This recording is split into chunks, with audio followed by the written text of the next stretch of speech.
Fe, me conecto a nueva vida y me lleno de alegría porque sé que todo va a estar bien. En mi casa, en el auto, de camino a donde sea, entre todo lo que hay que hacer. Ya por nada me preocupo y me siento bien seguro porque cada día lo comienzo aquí. En ruta. En ruta. En ruta.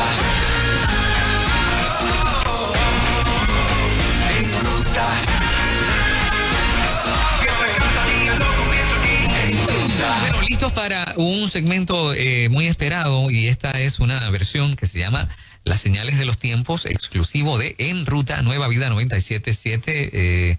Buenos días, profesor Magdiel Narváez. Buenos días, Fernán. Buenos días, Moray. Muy buenos días. Buenos días, Moray. Bendiciones a todos los hermanos y amigos que se dan cita a través de esta hermosa emisora con tanto para ofrecer.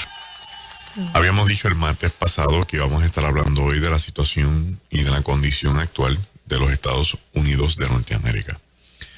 Para poder entender lo que está sucediendo al momento, de frente y tras bastidores, hay que hacer un pequeño de trasfondo histórico de quién es la nación norteamericana.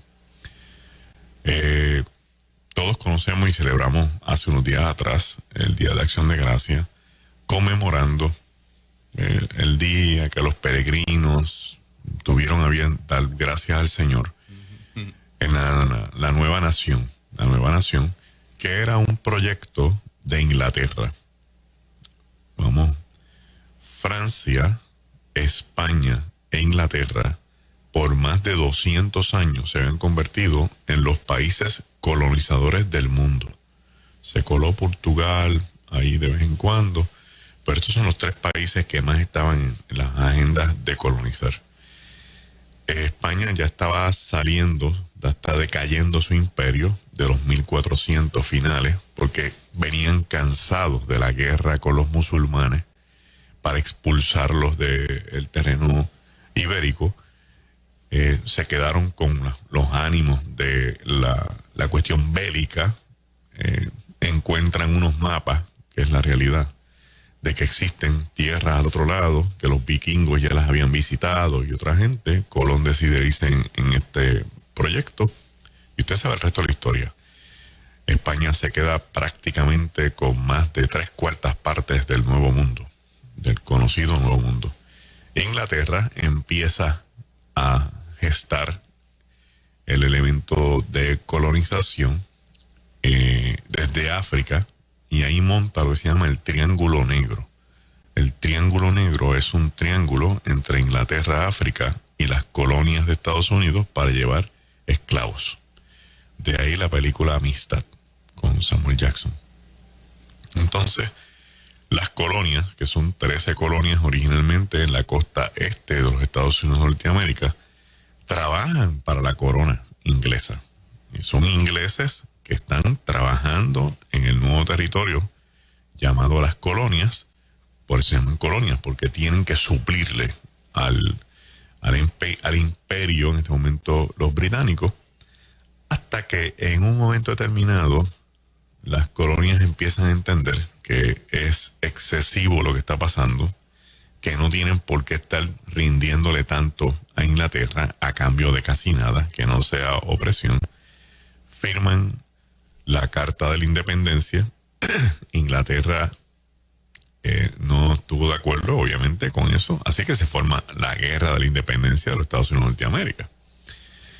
La Declaración de la Independencia, y después la firman la carta donde se hacen independientes y punto, y se acabó. Ahí la historia de George Washington y de todos estos magnánimos que son colonos de clase alta.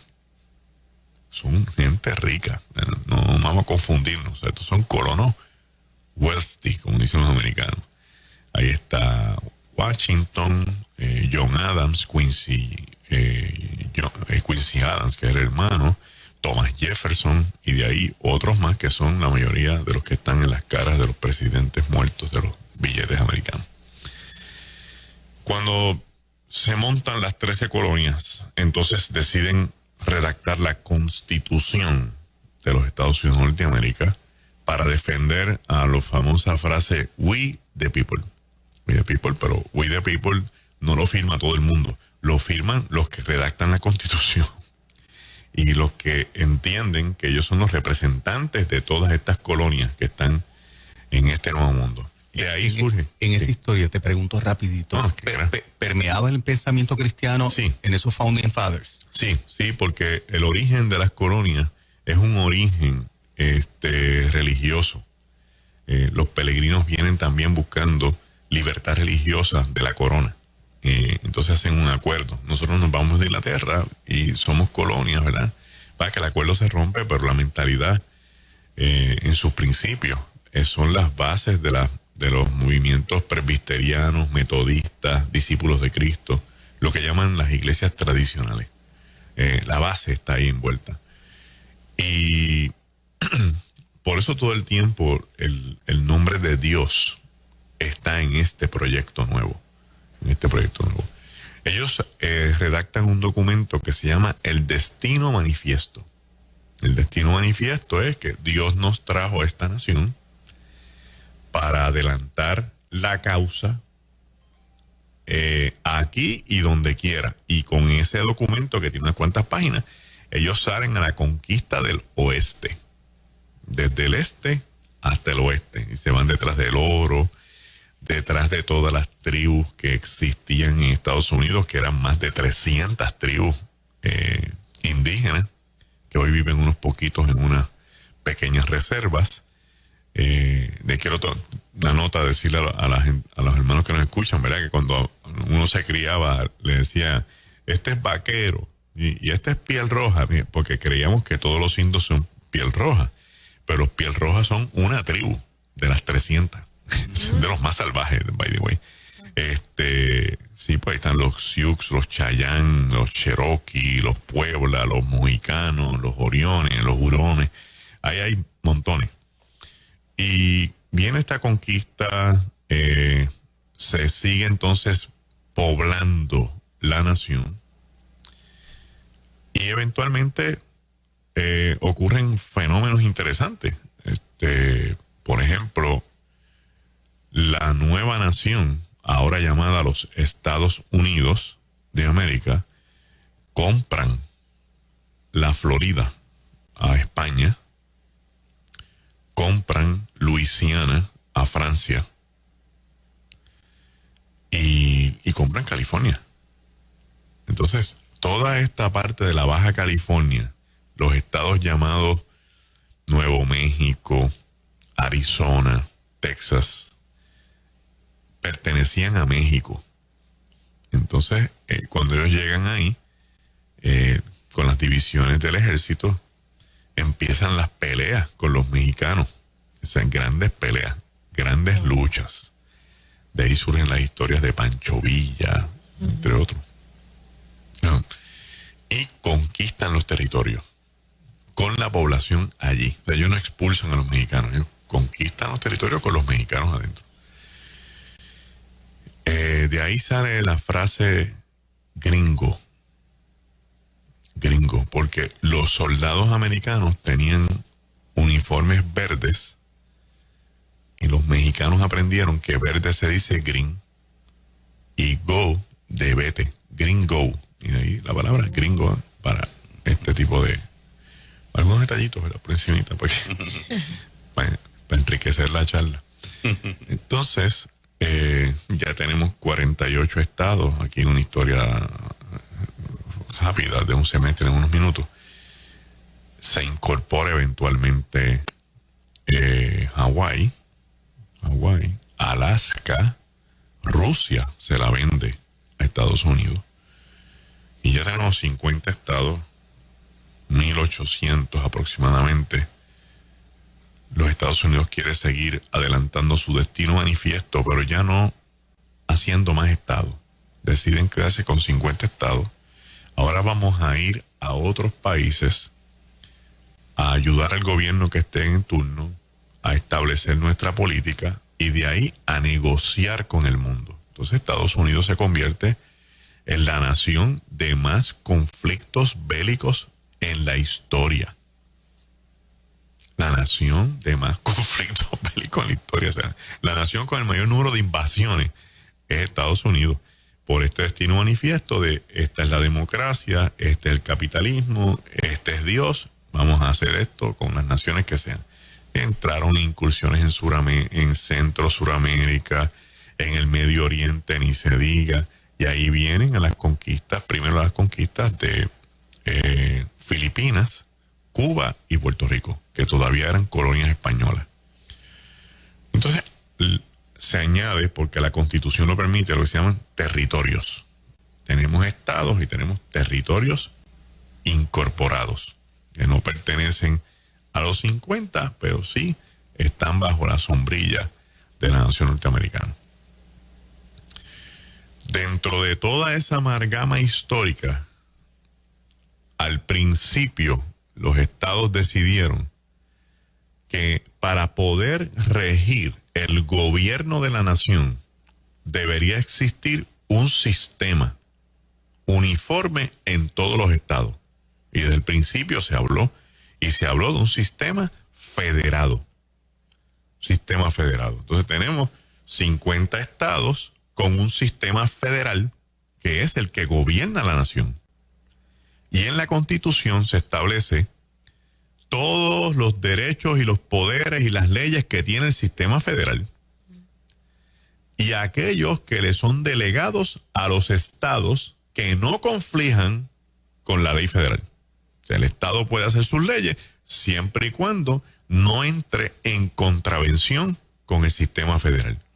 Y el sistema federal va a tener su ciudad, que es Washington, D.C., y allí va a estar la casa del presidente, y allí van a estar las casas de las leyes, y allí van a estar las oficinas y las dependencias principales de este sistema federado en el estado de Virginia, que Maryland y Delaware le ofrecieron parte de sus territorios para poder formar esta nueva ciudad, este estado federal allí entre estos tres cónclaves. De ahí entonces empieza todo un sistema legal federal de cómo se van a llevar a cabo las elecciones en los Estados Unidos de Norteamérica.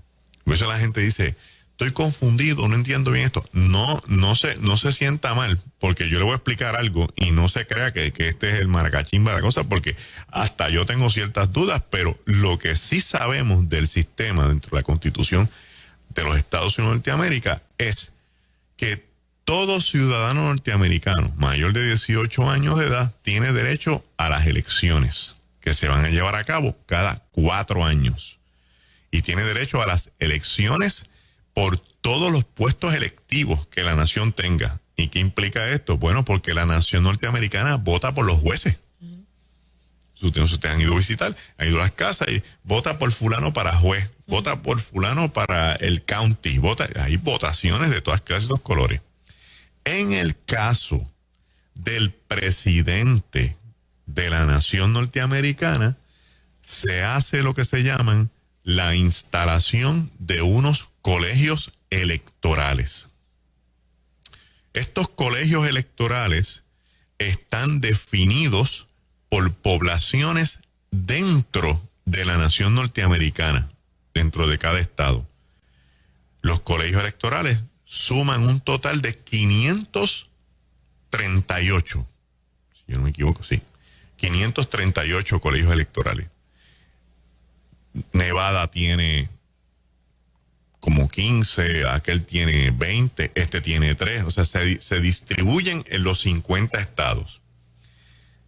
El presidente o el candidato a la presidencia que más votos alcance en ese estado, se le adjudican esos colegios electorales. Si Nevada tiene 15 colegios electorales y Biden ganó Nevada, pues tiene 15 colegios electorales. Biden tiene el número de los votantes y el número de los colegios. ¿Qué pasó en estas elecciones? Bueno, la Constitución establece que aquel candidato que alcance la mitad más 1 de los colegios electorales debe ser el candidato electo. Cuando empieza el 3 de noviembre, el 3 fueron las elecciones, ¿verdad? Sí. Empieza toda esa empresa mediática a cubrir lo que sucede en todos los estados y ponen pizarras de cómo van surgiendo los números. Se comete una ligereza. El candidato que obtenga 270 colegios electorales prácticamente va a ser el nuevo presidente de Estados Unidos. Esa es en la teoría. ¿Qué sucede? ¿Cuál es la crisis que ocurre? Que la contabilización de votos no se da de la noche a la mañana, porque históricamente en las últimas elecciones en los Estados Unidos de Norteamérica hay estados que le toman semanas terminar su contabilidad. Sí, pero si ya le lleva una ventaja, bien, en eso estamos claros. Como le llevaba una ventaja, pues la tendencia. Lo que pasa es que la prensa y los medios de información no podían declarar al que lleva la tendencia como el ganador. Porque dice la Constitución de los Estados Unidos de Norteamérica que eso solamente se da cuando se culminen las votaciones y los colegios electorales certifiquen la votación de cada estado.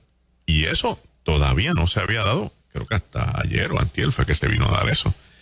Por lo tanto, se estaba celebrando una victoria cuando el proceso no había culminado. Digamos que esa era la victoria real, pues, pero el proceso tenía que terminar, porque pues cuando los procesos no terminan, se presta para mucha confusión, para gente abandonar sus lugares, desistir de ser responsables con lo que les toca, porque ya que él ganó, pues entrega la mesa y vámonos. Te tienes que ir hasta lo último, hasta las últimas consecuencias. De momento se empieza a suscitar un sinnúmero de eventos que crean grandes signos de interrogación de que en este estado, ejemplo, en el estado de Michigan, este equipo de personas del Partido Republicano se les prohibió estar presente en la contabilización de unas papeletas que llegaron por correo, pero que se recibieron un día después de las elecciones, y lo que había que evaluar era si tenía el matasello del correo. Eso es lo que había que evaluar, porque se permitía siempre y cuando se hubiera emitido antes del 3 de noviembre. Pero para eso tiene que estar un representante demócrata y un representante republicano. Como hay alegaciones de que esta gente se lo sacaron del área, pues entonces se trae a la plataforma de la realidad electoral norteamericana la posibilidad de que haya ocurrido un fraude. Y se empiezan a levantar expedientes, declaraciones juradas, información, testigos. Entra en el escenario Giuliani, que había sido el mayor de Nueva York y muy amigo de Donald Trump. Entra una abogada llamada Sidney Power, entra un abogado llamado Linwood, y empiezan a levantar toda una estructura legal para reclamar en los estados de mayor controversia, como lo eran Wisconsin, Michigan, Nevada, Arizona y Georgia, que el fraude que se está cuestionando le había quitado la veracidad a las elecciones. Mirándolo desde la óptica legal, escucho gente decir, pero es que como quiera están hablando de 15,000 papeletas y el otro barrió el piso con él por 3 millones. Lo que pasa es que aquí no se trata de números. Aquí se trataba de la fidelidad del proceso, donde si el equipo legal del presidente actual lograba plantear que de verdad ocurrió un tipo de fraude, se anula. Y al anularse, se activa un procedimiento alterno. que era la votación por las cámaras, por el presidente, y eso es una situación bien delicada, donde en años previos se había llevado a cabo con otras crisis y luchas de entre otros presidentes más allá de los 1800 aproximadamente. ¿Qué ha sucedido? Bueno, mientras se contabilizaban votos todavía en algunos estados, los equipos legales de Donald Trump, 2 civiles y 1 federal, y federal militar, iban a los tribunales del estado a impugnar las elecciones. Agarraban una reversa porque el tribunal le decía: no hay evidencia, según los medios de información, pero otros medios de información planteaban que existía la evidencia. Lo que pasa es que querían cubrir los testigos, proteger la gente, y ahí entonces la nación norteamericana crea esta balanza de incertidumbre, que es la peor que hay en este momento. Porque usted tiene más de 150 millones de votantes en una nación, divididos en 2 bandos. Y aquí viene el otro elemento que quiero que lo consideren. Vuelvo ya mismo con las acciones legales del equipo de Donald Trump. De un lado, tenemos una efervescencia que empezó a crecer drásticamente con el caso de este negro que matan. Se me olvidó el nombre de él. La famosa frase "I can breathe".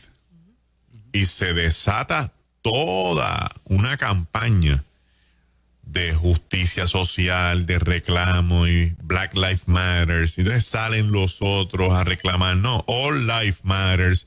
Y ya empezamos a ver lo que se llama polarización. La polarización lo que implica es que la gente que se vea en una situación social de crisis tiene que asumir uno de los 2 bandos. O tú estás con la gente de Black Lives Matter, o tú estás con los de All Life Matters, que después empiezan a llamarse los patriotas. Y entonces empiezan a adjudicarle características a cada movimiento. No, estos son marxistas, comunistas y para aquí y para allá. Sí, pero estos son white supremacy y qué sé yo, entre otras cosas. Y eso es lo peor que pudo haber pasado. Porque entonces dejamos de ver las elecciones de forma objetiva y empezamos a mirarlas con una carga emocional. Y cuando tú tienes una carga emocional, tú puedes ver esta persona que es brillante, produce buen material, es un empleado espectacular, pero como tienes una carga emocional no te gusta porque es un fanfarrón, es un bocón. Entonces le pones la marca por lo que es la emoción sin mirar la razón. Visto de esa forma, las elecciones de Estados Unidos han sido posiblemente las más cargadas de violencia en los últimos 40 años. Los 60 fueron un desastre. Pero los últimos 40 años esto no estaba así. Esto no estaba así.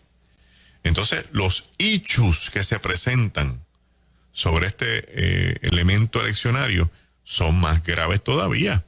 Porque, bueno, Cindy Powell usó una frase llamada "Release the Kraken". El Kraken es un equipo militar de alta tecnología que puede estudiar los softwares y los sistemas de todo lo que exista para rastrear cualquier indicio de fraude en cualquier lugar, alegando que el sistema Dominion había sido alterado por unos hackers, manipulado desde lugares como Alemania y con la intervención de la mano china para multiplicar más papeletas a favor de un candidato en contra de eso. Todavía eso está corriendo.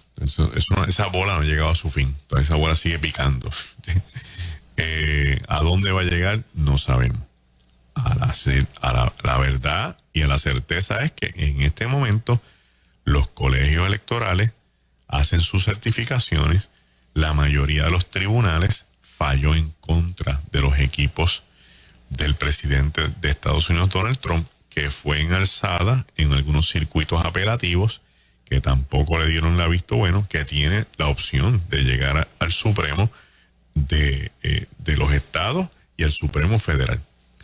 Interesante que hace unas semanas atrás se unieron 18 estados capitaneados por Texas para llevar un reclamo de la investigación de los procedimientos electorales en el estado de Michigan.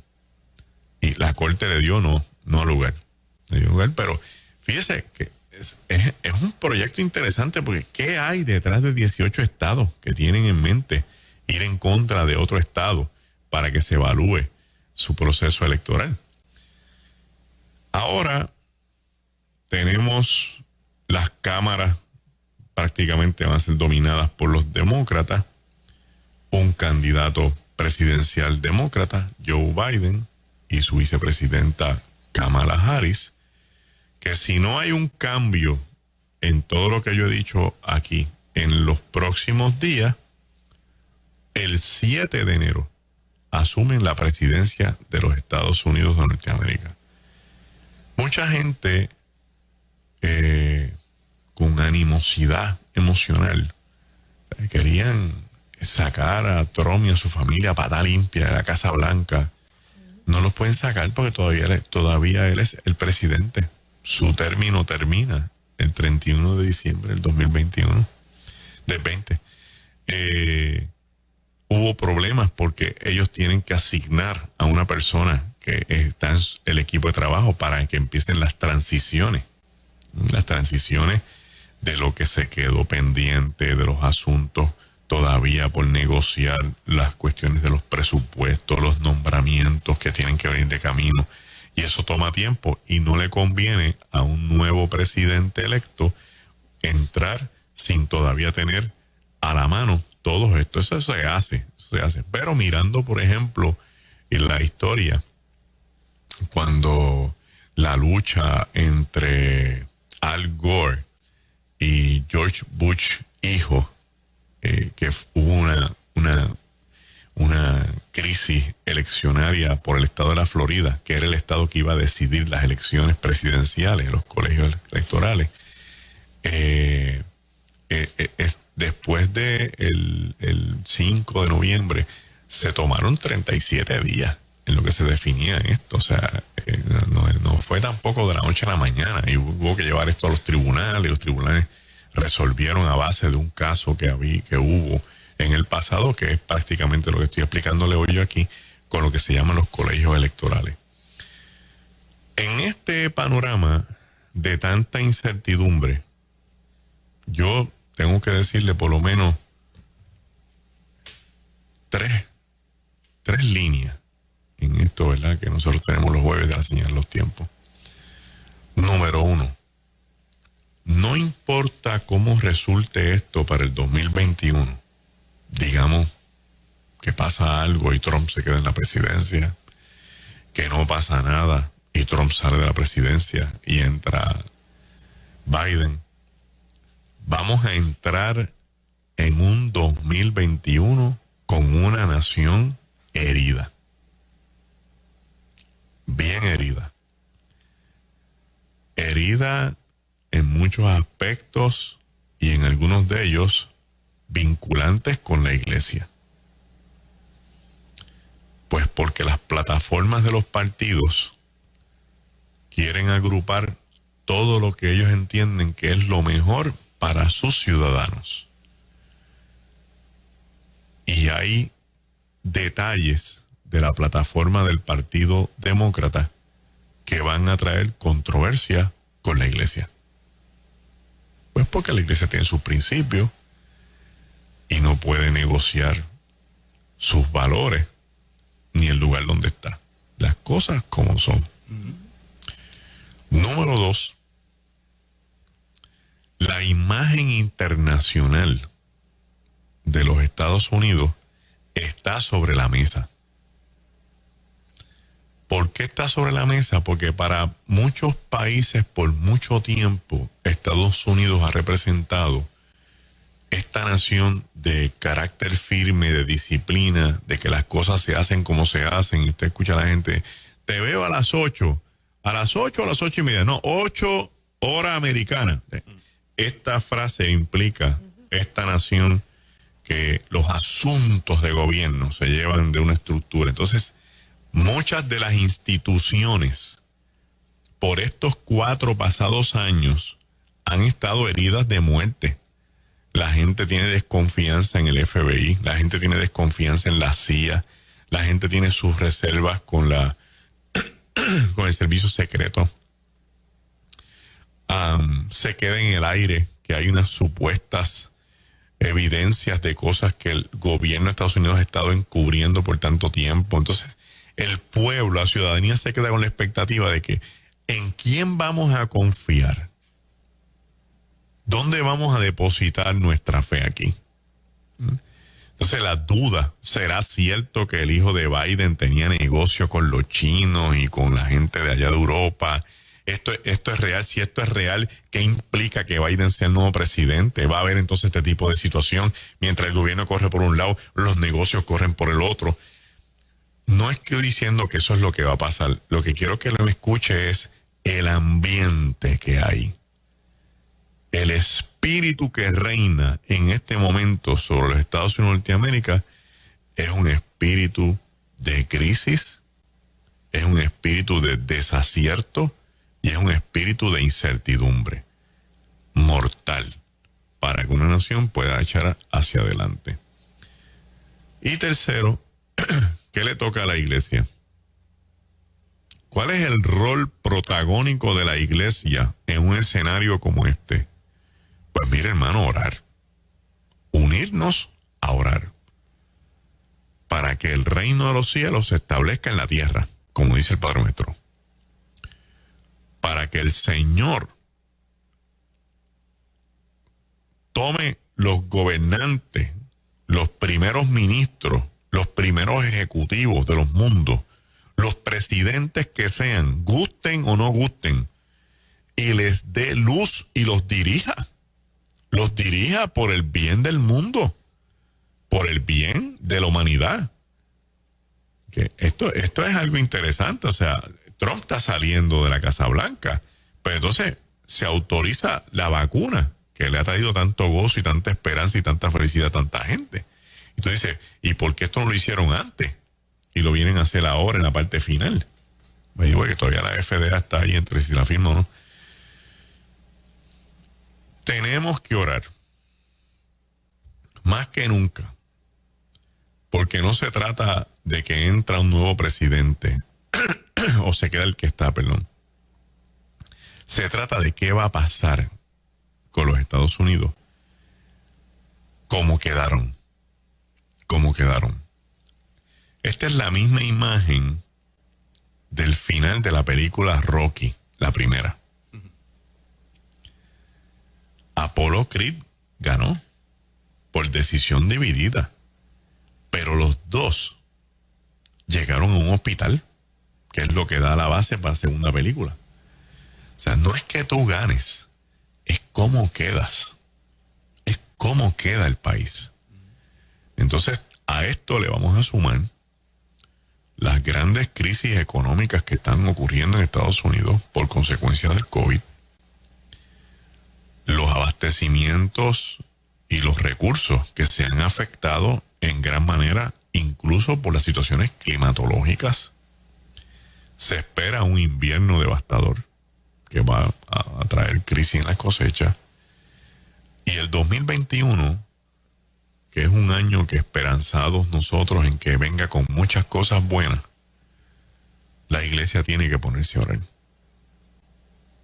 Porque abuela siempre decía, un año no trae nada. Lo que trae son 365 días. Lo que va a traer es lo que usted construyó el año anterior para cosecharlo ese año. Si la iglesia no se pone a orar y a buscar presencia de Dios y a unirse, que ha sido un tema, un bastión de esta emisora con muchos de los recursos que tenemos nosotros, Si no nos unimos y no nos ponemos a orar, no vamos a saber qué dirección tenemos que tomar en las manos del Señor. Si Cristo le dijo a los discípulos que les va a dar el Espíritu Santo, porque este es que los va a dirigir y los va a llevar a toda verdad, a toda justicia, entonces dejemos de pensar por nosotros y vamos a permitir que el Señor nos ilumine y nos lleve de la mano en un camino que tenemos esperanzas de que traiga muchas cosas buenas, pero no nos podemos sentar cruzados de los brazos a que lleguen. Hay que trabajarlas, hay que provocarlas, hay que producirlas, y lo mejor que puede hacer una iglesia para estar de pie frente a un mundo es aprender a arrodillarse ante el Señor que le sirve. Magdiel, en esta línea, ya que has terminado, ¿verdad?, con esta narración y que todo el mundo entienda el mensaje clarito, has hecho una narración histórica desde la fundación de los Estados Unidos de América y has descrito el tiempo reciente de cómo ha sido el proceso electoral. Tú no estás ni a favor ni en contra de uno de los candidatos en esta narración que has hecho, y no es una defensa del uno o un ataque al otro. Simplemente es una narración de todo lo que ha ocurrido para que la comprendamos. Correcto. Así que tenga, ¿verdad?, la lupa correcta, no confunda lo que Magdiel acaba de hacer, precisamente porque en ámbitos de estar bien educados, nosotros tenemos que entender los procesos. ¿Verdad? Este no es un momento de pasiones políticas. Las elecciones aquí pasaron en Estados Unidos también. Este es el momento de comprender y qué papel juega cada creyente y qué papel juega la iglesia en este momento, porque tu llamado en este cierre es a enfatizar la parte espiritual, la parte de la oración, la parte de estar preparados, porque el Evangelio es quien nos prepara a nosotros para que la confianza absoluta esté en Cristo, para que la provisión venga de Él y no de los hombres. Y sabemos que un sector enorme de esta sociedad, y tal vez una característica humana, tendemos a poner nuestra confianza en los gobiernos, en los gobernantes, en los presidentes, en las autoridades, y cuando ese mundo se desestabiliza, nos desestabilizamos. Y si el sentido de seguridad que nos da la normalidad se disipa, nos sentimos asustados y en desesperanza. Y yo creo que este es el momento todo contrario, que es el llamado que, si te entendí bien, tú estás haciendo. Ese es el llamado. Yo no estoy ni a favor de uno ni del otro. Incluso si Trump hubiera ganado, este mensaje yo lo voy a traer otra vez. Porque exacto. ¿Cómo queda la nación? Correcto. ¿Cómo queda la consecuencia hubiese sido la misma, una nación dividida, imagínate, polarizada como nunca, porque siempre lo ha habido, pero estamos viendo que la polarización es impresionante. Y el mundo a quien va a mirar es al cristiano, a la iglesia. Somos cartas abiertas, nos están leyendo. Y si nosotros también estamos sin dirección, sin fe, sin esperanza, sin confianza, pues entonces se derrumbó todo. Eso es así. Porque el cristiano es el que trae el mensaje del evangelio eterno y de un Cristo que protege, que cubre y que provee, no matter what, ¿verdad? Y en ese sentido, yo creo que los cristianos tenemos que reflexionar que tal vez Dios no nos garantice, vamos a decir, la abundancia que siempre hemos tenido, por poner un ejemplo, pero no nos vamos a morir de hambre. Nunca. Vamos a tener una ropita para ponernos. Siempre. En las peores de las instancias, ¿no? Seguro. Y yo creo que ese pensamiento debe estar bien firme a días del 2021 ante cualquier situación que, ¿verdad?, que ocurra. Tú vas a decir algo, Fernando. ¿Tienes alguna pregunta? ¿Tiene alguna importancia el detalle de los muchos que piensan que Biden no termina el cuatrenio? Bueno, relevancia. Hay gente que piensa eso, ¿verdad? No sé si sus condiciones de salud, no lo sé, pero la relevancia sería que entra en la presidencia la vicepresidenta. Y entonces tendríamos formalmente una presidenta en los Estados Unidos de Norteamérica que pudiera pensar diferente al presidente Biden. No lo sabemos. Lo que sí te puedo decir de entrada es que si él falla o fallece, ¿verdad?, ella entra en la presidencia de los Estados Unidos de Norteamérica. Magdiel, te tengo una pregunta. El fenómeno que se dio hace muchos años donde la mismos cristianos, algunos huían a montes, abandonaban, ¿verdad? Todo porque Cristo venía, dejaban trabajo, estudios. ¿Eso pues, se perfila también o es diferente? ¿Cómo tú ves el ambiente?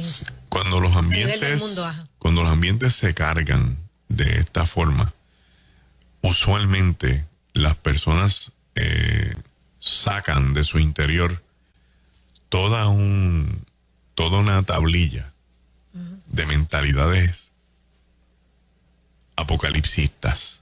Okay. Es decir, tú traes un mensaje, hoy hubiéramos dicho aquí, prepárense porque esto va a estar... Ya, olvídate de eso, que empiezan a escribirnos 40 cosas, porque ese tipo de mensaje alarmista, que no es el que hemos traído, hemos traído un mensaje educativo, pero este mensaje alarmista genera en los seres humanos todo un elemento de pasión emocional. Entonces la gente cae en un cortocircuito y dice, ¿qué vamos a hacer? Todavía no está pasando nada. Exacto. ¿Qué vamos a hacer? Entonces las tendencias son a recurrir a aquellas cosas que han escuchado o que han leído o que les han predicado, que es lo que hay que hacer. Pero este no es momento para estar huyendo a ningún sitio. Exactamente. Sí. Yo aprendí que la primera regla del ejército de los Estados Unidos de Norteamérica es don't leave your post until you are properly relieved. Los cristianos se tienen que quedar en su lugar Eso. y demostrar en quién han creído. Aquí no está pasando nada para estar corriendo. Exacto. Ni tú yendo a monte, ni montándose un avión y desaparecerse. Eso no está pasando aquí. Entonces a la calle la gente va a ir a las tiendas a hacer sus compritas de Navidad y sus cosas. ¿Por qué entonces, si el mundo está tan tranquilo, la iglesia tiene que estar en estos estados alarmistas de crisis? Digo, a la gente feliz, tranquila, con su crisis, echando para adelante. Entonces los cristianos en estas angustias, que va a caer un rayo, y va a caer una cosa y va a destruir el mundo. Y no puede haber una ciudadanía con más paz que la cristiana. Yes. Hay un mensaje que Definitivo. siempre está vigente, que es el mensaje de predicar que Cristo nació, murió por nuestros pecados, resucitó y nos ofrece perdón de pecados y vida eterna.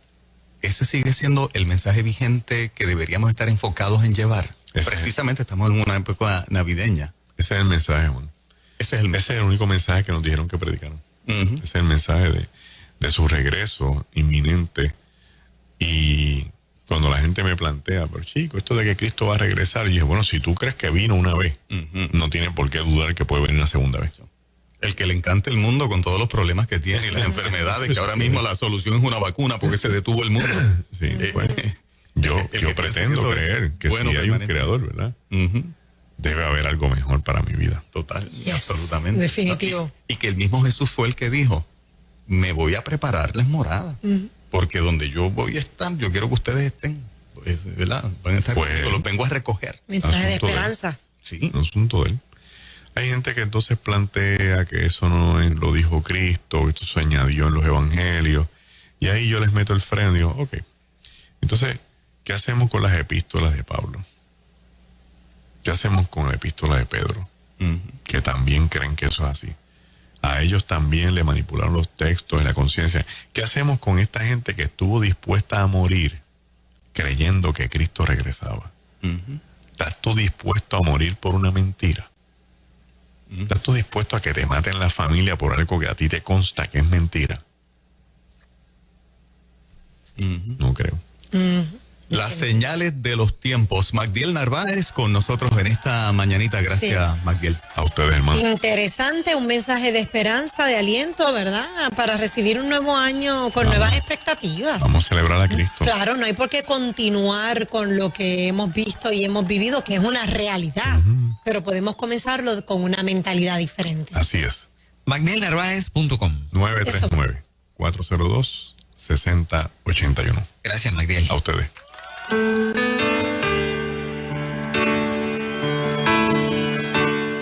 Si sientes que Dios te abandonó,